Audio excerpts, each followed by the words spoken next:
Hello, everyone, and welcome back to Tip-Off 2025-2026.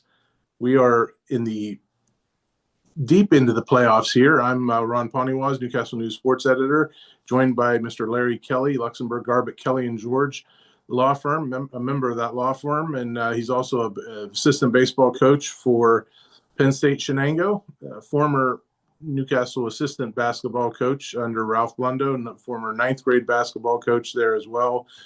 A WPIAL championship winning baseball coach at Shenango. Larry, welcome aboard. How are you? Well, I'm a little bit better after last night's Newcastle game. I was on the edge of my seat. I wasn't there, but I was watching it. And I know we're going to talk about that in a little bit. But the Canes are going back to the WPIAL championship. That's where we belong. Mm-hmm. Yep. On this week's show, we've got our Red Hurricane Minute, where Larry will talk to you about the Newcastle Red Hurricane boys basketball team. We're going to tell you about some basketball teams that are still playing in meaningful basketball games, I might add, as well. And we'll have a few other topics as well for us on tip-off. But first off, as Larry Kelly mentioned, the Newcastle boys basketball team is heading back to the WPIAL championship game, this time in Class 6A. Looking to dethrone Upper St. Clair. Hey, you know, it's a death taxes and Newcastle in a WPIAL basketball championship. Yeah. It's a rematch with Upper St. Clair. They beat us last year, and we've lost 3 in a row down there, which is so unusual, right? We got beat by Upper St. Clair. We got beat by Central Catholic, and I still have nightmares over getting beat by Laurel Highlands and the foul call on Laurel to send Rodney Gallagher to the line with about 0.2 of a second left. So, look, here's what I like about last night's game is that it wasn't a 3-point shooting contest. You know, I've always talked about, got to get the ball in the paint. You need dribble penetration. It makes a lot of good things happen. When I was a coach at Newcastle, one of the 10 commandments of my team, and I used to rhyme them all the time, and as you recall that, was 4, keep them out of the paint and they won't score. Center drives, keep the ball out of the paint, and good things will happen. Well, last night, Newcastle got into the paint. And I didn't see the whole game, but I saw a bunch of it. And what I liked is in crunch time, right? When the pressure got so high, nobody could spit.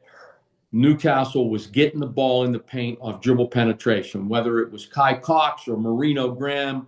They weren't settling for threes. Nobody was just firing up a three-pointer at that point. Coach Blundo was spreading the floor. He went to 5 guards at the end of the game. And, I got a thought on that for Friday night. But dribble penetration, Kai Cox getting the ball into the paint and finishing.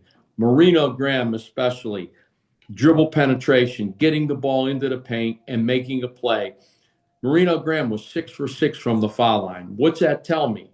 It tells me he was getting the ball in the paint and either converting or making a play. I don't know how many assists he had, but I know he had a big one at the end of the game to Damian Harrison.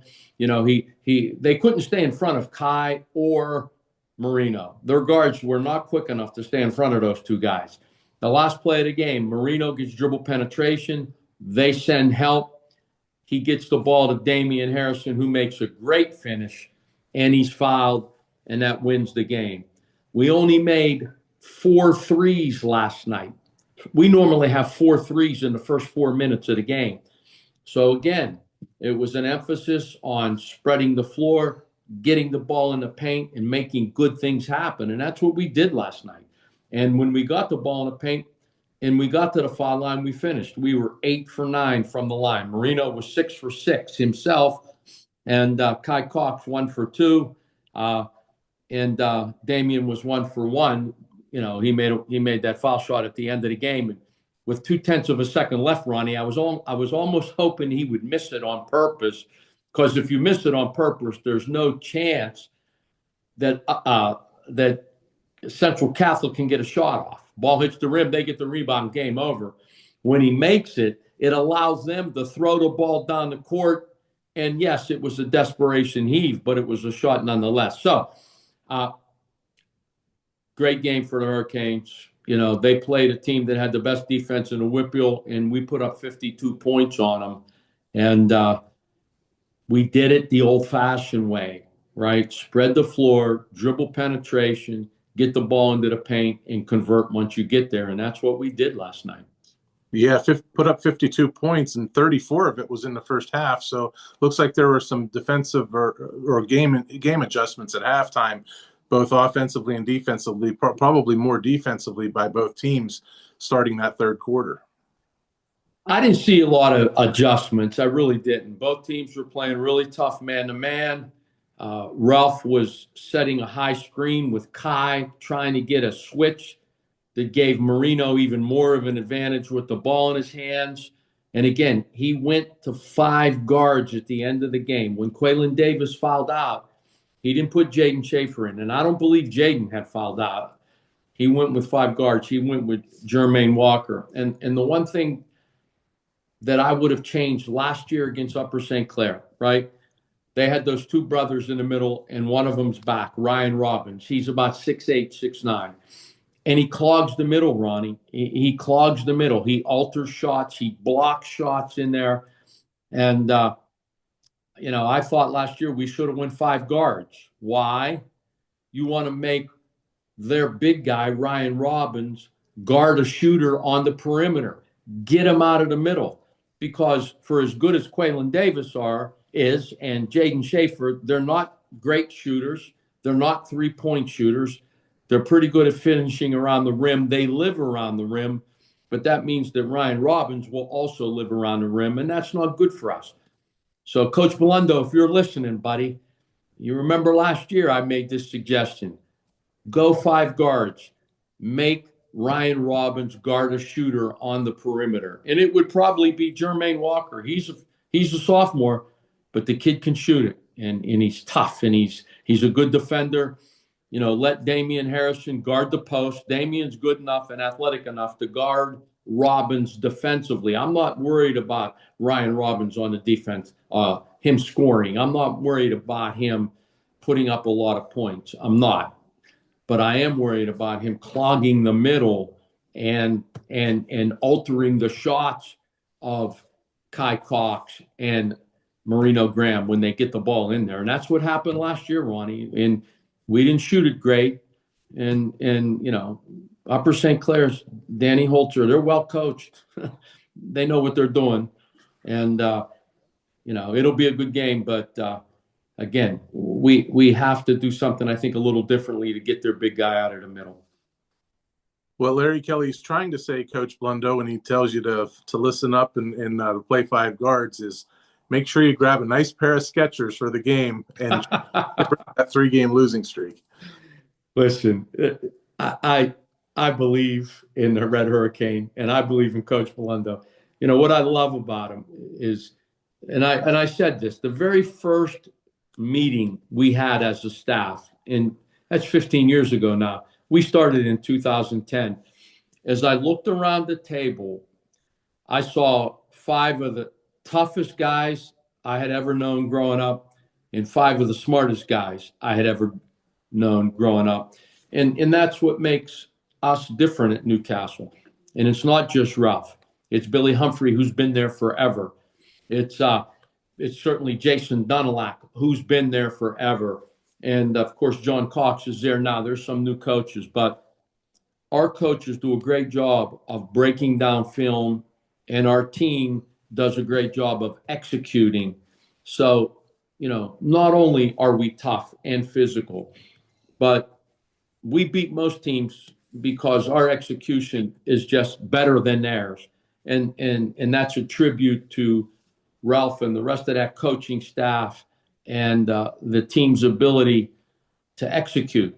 And, you know, those guys know the X's and the O's, and our team executes them day in and day out. So, look, I'm rooting for the Red Hurricane, and I think we're going to bring it home. I do. It's our year, buddy. It's our year.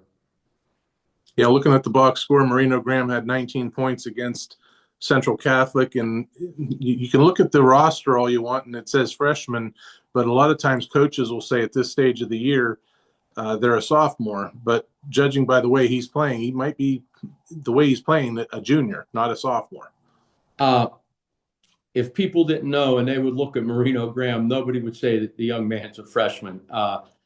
He's a player, and what a game he had last night. And again, the fact that he went to the line 6 times tells me and anybody else that was watching what an effort we had in getting the ball into the paint. If you're just shooting threes, you don't go to the line 6 times. But Marino was going to the hole, and he was finishing, and if he didn't finish, he dished it. And same with Kai Cox. They're 2 of the best at that, of getting the ball into the paint and then making the right play once they get it there. They don't just throw it up. And, that also opens up the 3-point shot. It does. You can't help off of Damian Harrison in that corner because he's going to make that 3-pointer. And you can't help off of Chase Lemon in the other corner because he's going to make that 3-pointer. But it all starts with dribble penetration, getting the ball in the paint, and making the right play. And that's what we did last night. That's what we did at the end of the game. And again, we spread the floor. And Ruff knew that their guards couldn't stay in front of our 2. And those 2 young men made great plays down the stretch. And remember, Kai Cox is a sophomore and Marino's a freshman. Right. Okay, that is our Red Hurricane Minute. Newcastle boys play Upper St. Clair at 9 p.m. Friday for the WPIAL Class 6A Championship. Hopefully Larry's able to stay awake for that game. And we've got a couple more topics here. We're going to tell you about meaningful playoff games here, equally meaningful playoff games in addition to the Newcastle one. And we'll do that next right here on Tip-Off. We all know there's an advantage to being the home team, to playing at home. And at LGKG, we have been your home team for over 90 years. We're more than just a law firm. We're your friends, your neighbors, an advocate when life takes an unexpected turn. We're not just lawyers that practice law. We live in this community, just like you. When you need us most, we're at our best.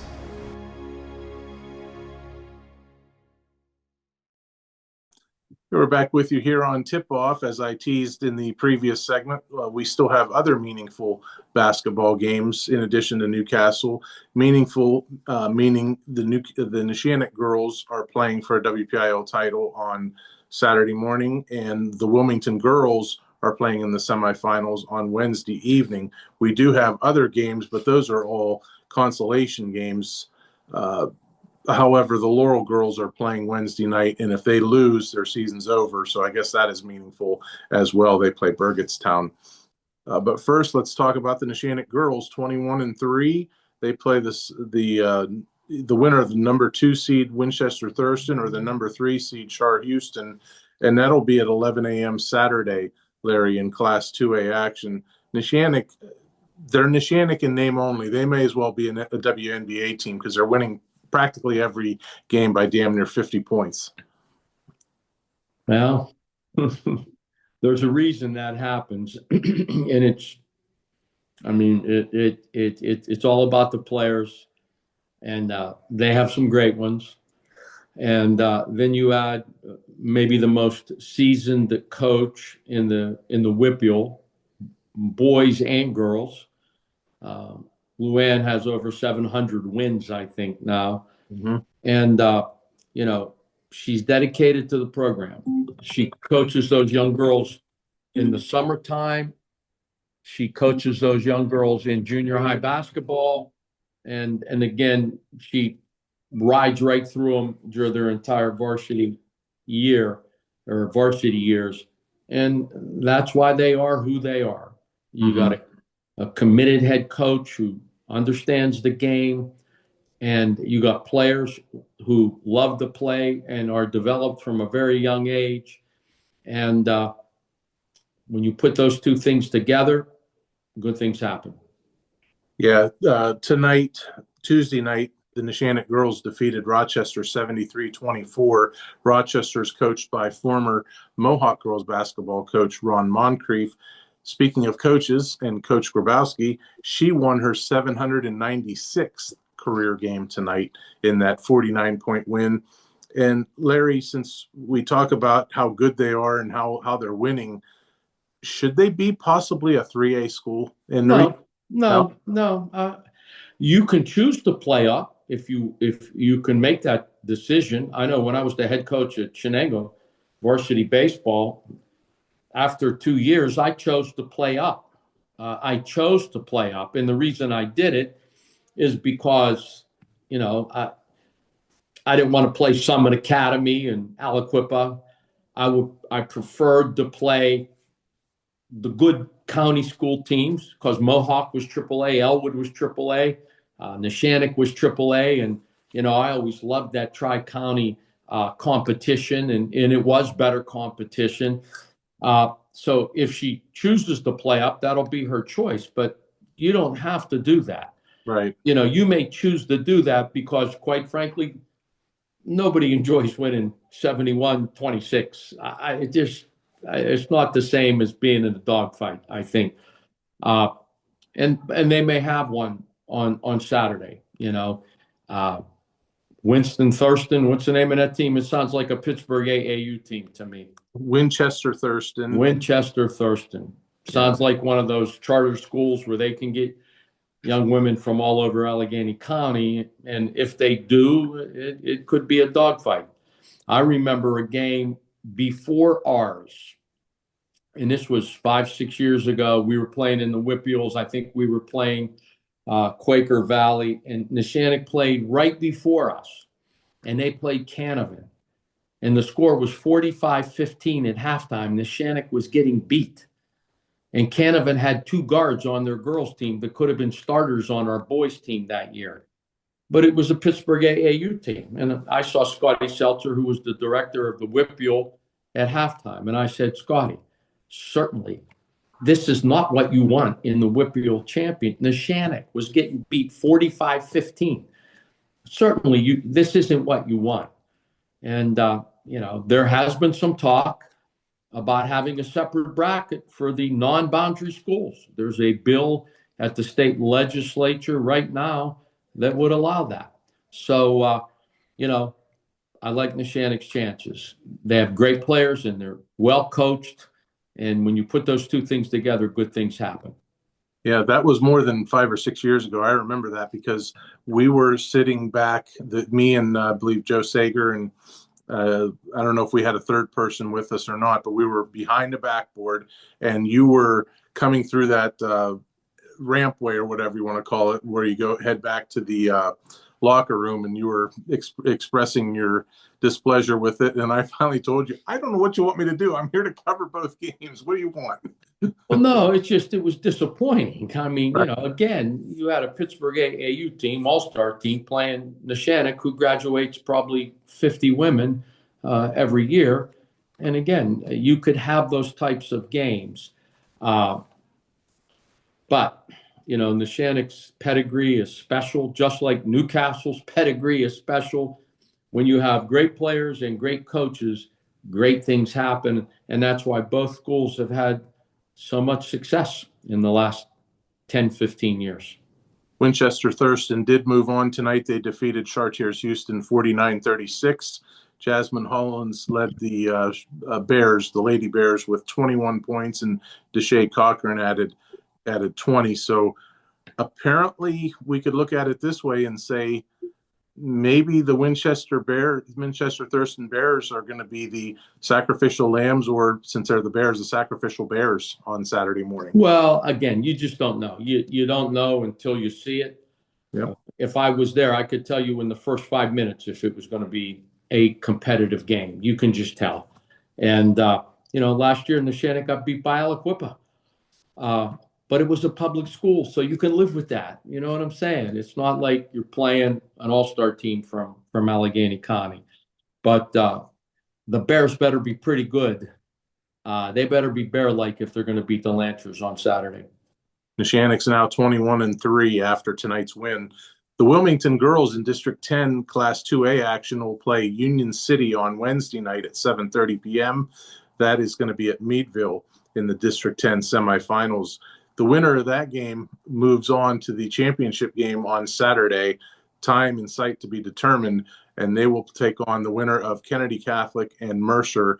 Kennedy Catholic has defeated Wilmington twice this year. The first time was in overtime. It was a hell of a good game. Second time, it was a good game through 3 quarters, and Kennedy Catholic just flexed their muscles a little bit in the fourth quarter. However, by rights, Wilmington should beat Union City. I expect them to, but you got to play the game. How far Wilmington girls have come. I remember when we were doing the show a few years ago, they had a hard time winning 5 games in a season. Coach Jekovic left the boys program to take the women's program. He has 2 daughters in that program, and they've had great success. And I expect them to win tomorrow. And then they got Kennedy Catholic. What do we call them? A Mercer County AAU team? Again, a non-boundary school that can go out and grab players from wherever they want to grab them. And you're playing Wilmington. How many students do they graduate every year? How many women do they graduate? Maybe 50, maybe. So it's again, I think sooner or later, the PIAA has to separate these brackets. You can let them play together during the season, but come playoff time, you got to have a public school champ and a private school champ. And then if you want them to play later on and have the 2 teams play off, then let them play off. But, again, if you get beat by a public school, you can live with that.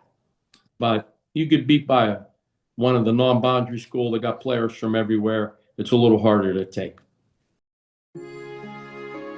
We all know there's an advantage to playing at home, to being the home team. At LGKG, we've been your home team personal injury attorneys for auto accident and workers' compensation cases for over 90 years. We know what works and how to win. We have all the credentials. At LGKG, we don't take every case.